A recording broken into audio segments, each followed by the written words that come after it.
Nous sommes ensemble pour la deuxième partie de l'Africa Newsroom et ils sont toujours avec nous sur ce plateau, Karine Orio, Augustin Tchouameni et Amadou Sylla. À présent, notre grand angle.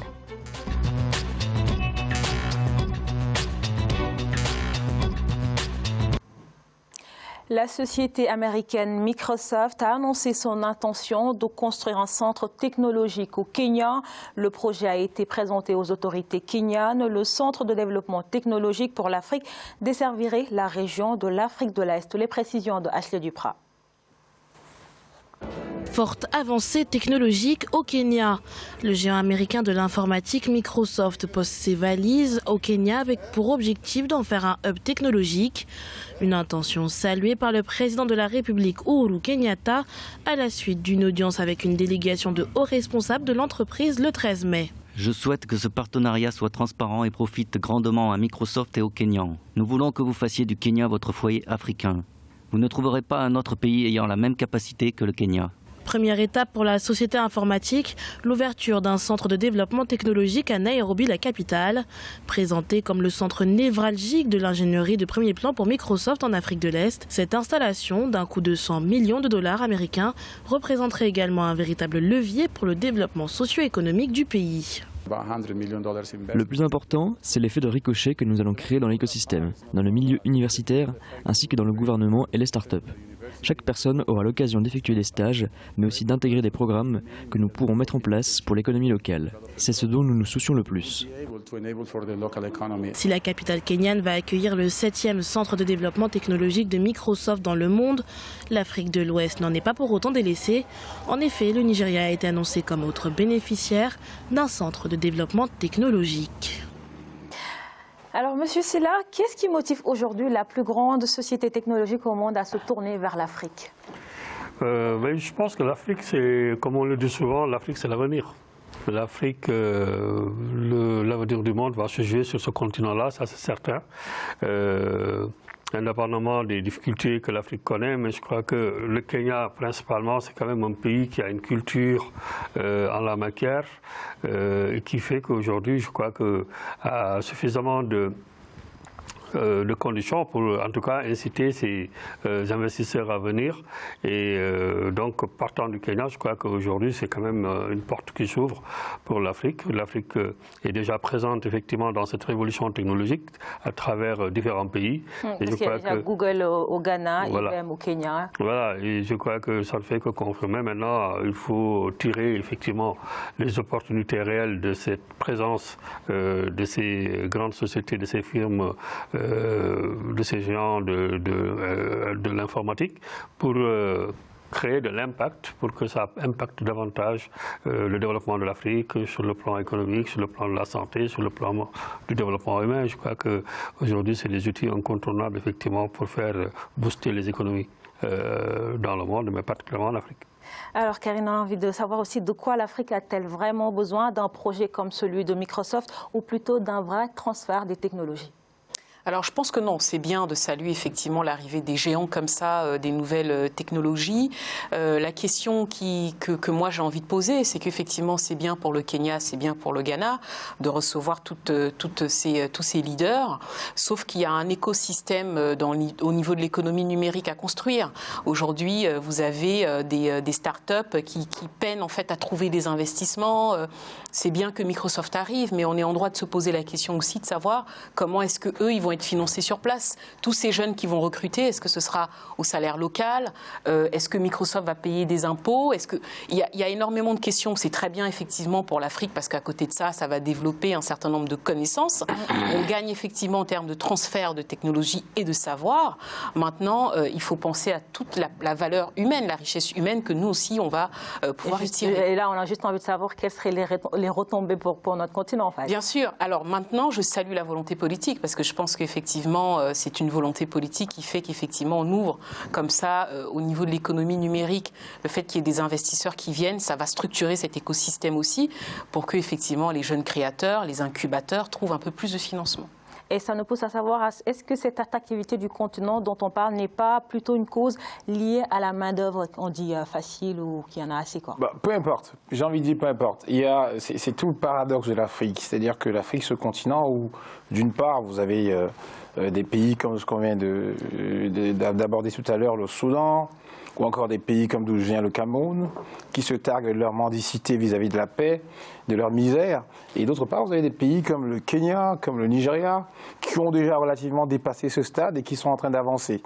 Donc que Microsoft vient s'installer pour la main-d'œuvre gratuite, si j'ose dire, c'est ça, peu importe. Parce que quoi qu'il en soit, premièrement, ça crée de l'emploi. Et puis deuxièmement, qu'on le veuille ou non, c'est un transfert de technologie. Et il faut aussi savoir que ce n'est pas un choix qui a été fait au hasard. Parce que vous vous rappelez sans doute, le Kenya, c'est déjà une plateforme de technologie qui bouge, voilà, qui a une bonne réputation en Afrique, d'ailleurs surnommée Savannah Silicon. Savannah, voilà. Ouais. Voilà, donc, Silicon Valley de l'Afrique. Voilà, c'est ça. Donc, je pense que ce n'est pas un choix qui est hasardeux. Microsoft n'est pas venu pour faire des œuvres caritatives. Microsoft est venu pour faire du bénéfice. On ne peut pas lui reprocher cela. Mais quoi qu'il en soit, Microsoft va former les jeunes. Microsoft va offrir des emplois. Microsoft va implanter sur le continent un centre, un technocentre qui est... on va dire que je pense qu'ils en ont uniquement 7 dans le monde. Donc c'est assez rare pour que ce soit apprécié. Voilà. Donc pour moi, que ce soit de la main-d'œuvre qui soit moins chère ou pas, c'est avant toute chose une chose qui est salutaire. Alors, M. Sylla, considérez-vous ces nouvelles installations de Microsoft comme un risque ou une opportunité pour le développement de l'Afrique quelque part? Mais de toute façon, il n'y a pas d'action sans risque, ça c'est évident. Bon, maintenant, il ne faut pas non plus se focaliser sur les risques, il faut regarder déjà ce que ça peut créer en termes de dynamique pour le développement du continent africain. Et de ce point de vue, je crois que l'Afrique aujourd'hui, cette présence de Microsoft répond à un besoin des Africains de façon générale. Et certainement, ça va tirer, en tout cas, beaucoup d'opportunités pour l'économie du continent. Parlant d'opportunités, les étudiants africains en intelligence économique se forment et travaillent à l'étranger pour la plupart. Est-ce que ce genre de projet peut les pousser à rentrer sur le continent? Moi, je dirais pas tout à fait cela, parce qu'encore une fois, Microsoft est un géant du numérique et quand on reproche effectivement aujourd'hui au continent africain d'avoir uniquement des sociétés occidentales qui viennent s'implanter là, je pense que dans le numérique aussi, on va avoir les mêmes travers. Donc non, ces jeunes-là ont besoin eux aussi de créer eux-mêmes et puis de devenir des forces pour leur propre pays. Donc c'est bien qu'effectivement il y ait Microsoft qui vienne, mais on a aussi énormément de créateurs sur place qui ont besoin, eux, de se développer. On a besoin, nous, demain, mais quelque part, on ne sent pas nos États assez impliqués dans cette cause. Je pense qu'en termes d'économie numérique, en tout cas, quand on voit effectivement les progrès qui ont été faits en quelques années, l'Afrique était effectivement le dernier continent. Et aujourd'hui, on a vu qu'un certain nombre de technologies, de transferts de technologies ont tellement bien pris que, par exemple, un pays comme la France n'avait pas développé, notamment en termes de tout ce qui est application bancaire. Les banques en France ont eu du mal, par exemple, à créer, à développer tout ce qui était la banque digitale, alors que c'était déjà le cas par exemple en Afrique ou dans certains pays pour faire des transferts, etc. d'argent, c'est plus facile de le faire avec son téléphone. Donc je pense que sur certains points, l'Afrique effectivement va aller très très vite, mais sur d'autres points, il ne faut pas perdre de vue que quand on va se former à l'étranger, ce qu'on veut derrière, c'est aller développer son pays, mais en devenant aussi un géant. Mais sauf que là, pour le coup... moi, je veux bien que les Africains aussi soient entrepreneurs par eux-mêmes, mais ils ont besoin, pour avoir des entreprises susceptibles de réussir, ils ont besoin de formation solide. Et l'avantage d'avoir une implantation comme celle de Microsoft, c'est que vous allez avoir des gens qui vont d'abord aller se former chez Microsoft. Ensuite, si rien ne les empêche de développer des entreprises qui soient solides. C'est-à-dire que ça ne peut être que quelque chose de facilitatrice, si j'ose dire, des entrepreneuriats individuels. Et je crois aussi que l'avantage, c'est que les Africains qui sont à l'étranger, vous avez posé la question de savoir si ça va les inciter au retour. Je pense pas, puisque c'est tentant effectivement, mais pour que ça les incite au retour, il faut qu'ils soient assurés de retourner et de pouvoir s'insérer. Qu'est-ce qu'il faudrait justement que nos États fassent pour attirer ces jeunes? Microsoft ne peut pas recruter c'est-à-dire que on va dire que la demande est exponentielle. Si les gens décidaient de rentrer aujourd'hui, ils ne trouveraient pas tous. un emploi. Donc il faudrait des technocentres comme celui de Microsoft un peu partout pour qu'on puisse espérer que les gens rentrent et s'insèrent. Donc il y en aura en Afrique du Sud quelque part. Il y en a au Nigeria. Enfin, on est très loin du compte.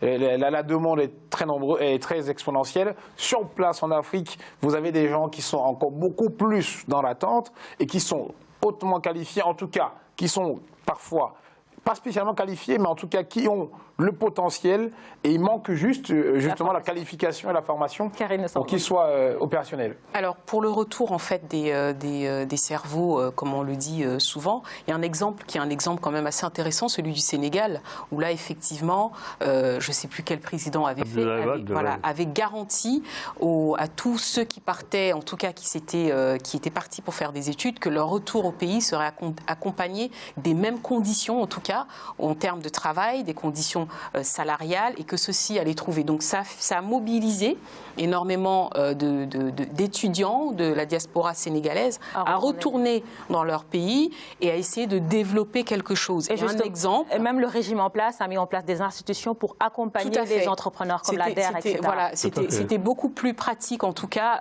dans ce sens-là. Je pense que si le Kenya, parce qu'effectivement le Kenya aujourd'hui est envié parce qu'il y a effectivement derrière on booste cette économie numérique, mais vous avez tout à fait raison, c'est qu'aujourd'hui s'il y a un jeune qui veut rentrer dans son pays, il faut qu'il bénéficie exactement des mêmes conditions. Il s'est formé à l'étranger, donc il a un certain cadre de vie, il a des prétentions et c'est normal qu'il y prétende, mais je ne suis pas sûre que s'il rentre chez Microsoft, qu'on lui propose par exemple les mêmes conditions que quand il était à l'étranger. Donc c'est toute la question, et je pense qu'il faut une autre volonté pour intégrer les étudiants qui sont partis. Moi, je pense qu'après, il faut relativiser les choses parce qu'on parle de l'Afrique, les gens, ils se forment, ils veulent rentrer dans leur pays. En partant, je crois qu'il faut qu'ils reconsidèrent, qu'ils revoient un tout petit peu certaines ambitions parce que vouloir vivre dans les mêmes conditions que dans son pays, que le pays vous a formé, où vous avez travaillé, je crois que quelque part aussi, c'est... Voilà. Et puis, il faut que les gens soient des entrepreneurs. Il faut cette culture d'entrepreneuriat puisse quand même... Je pense que la jeunesse africaine l'a compris aujourd'hui. Oui, il faut que ça se développe et que les gens en partant se disent « Ok, j'ai des compétences, j'ai été formé, il me faut de l'argent, mais je ne vais pas prendre des milliards pour faire avancer un projet, mais je peux aller juste avec un minimum pour développer, construire et puis voilà, asseoir vraiment cet entrepreneuriat. Mais le plus souvent, c'est vrai que quand on quitte l'Europe, on va dans nos pays, on veut tout de suite être inséré dans l'administration, on veut être nommé dans le gouvernement, on veut être nommé dans les postes, ça c'est quand même... Moi je pense que la question de l'incitation au retour doit être abordée différemment. Je ne suis pas sûr qu'on puisse apprécier la problématique en voulant faire le parallèle avec l'initiative de Microsoft. Moi, les gens ne cherchent pas spécialement à rentrer pour avoir des conditions de travail comparables à ce qu'ils ont ici. Les gens cherchent à rentrer pour avoir des conditions de travail décentes, la plupart du temps. Et cela, ça dépend de plein de choses. Pas seulement des conditions de rémunération. Il ne faut pas réduire. Il y a beaucoup de situations qui sont à prendre en compte. Vous avez l'environnement social, vous avez la situation sécuritaire, vous avez la situation sanitaire. Vous avez, donc tout cela participe des conditions qui peuvent faciliter le retour. Donc il faut, à mon sens, il faut une politique d'incitation et pas uniquement rechercher à cibler tel ou tel projet pour espérer de ça inciter au retour. Alors pour revenir à ce projet de Microsoft, il y a aussi la problématique des données personnelles. Pour l'instant, peu d'États africains ont pris en compte les données personnelles, quitte de la protection des données en Europe. Oui, alors ça c'est la grande question, parce qu'effectivement quand on voit que en Europe ça fait quoi, 1 an, 2 ans qu'effectivement on applique cette protection des données et ça commence même à faire scandale, parce qu'on se retrouve effectivement aujourd'hui géolocalisé, on se retrouve complètement passé au scanner par ces différentes applications. Et l'Afrique est présentée aujourd'hui comme effectivement c'est parfait, elle a besoin de se développer. Derrière tout ça, il faut se poser la question de savoir si il n'y a pas une exploitation abusive des données par ces grands Google, Microsoft. Exactement. Donc c'est une question qu'on se pose. Et effectivement, j'espère que nos États, en tout cas les États africains, vont réagir, vont en tout cas voter les lois nécessaires pour protéger nos données. Les appliquer. Et les appliquer, bien sûr. Mais déjà, il faut des lois. Mais il y a aussi les chercheurs africains qui sont sensibles à ces questions de protection de données personnelles. Pourront-ils convaincre nos gouvernements à appliquer cette loi pour le bien-être de toute la population africaine? Je pense que oui, quand même. Après maintenant, nos chefs d'État, nos gouvernements sont conscients et je ne désespère pas qu'effectivement, qu'on soit effectivement protégé, je pense. Alors, on va marquer une courte pause. On se retrouve dans quelques instants pour la troisième et dernière partie de l'Africa Newsroom.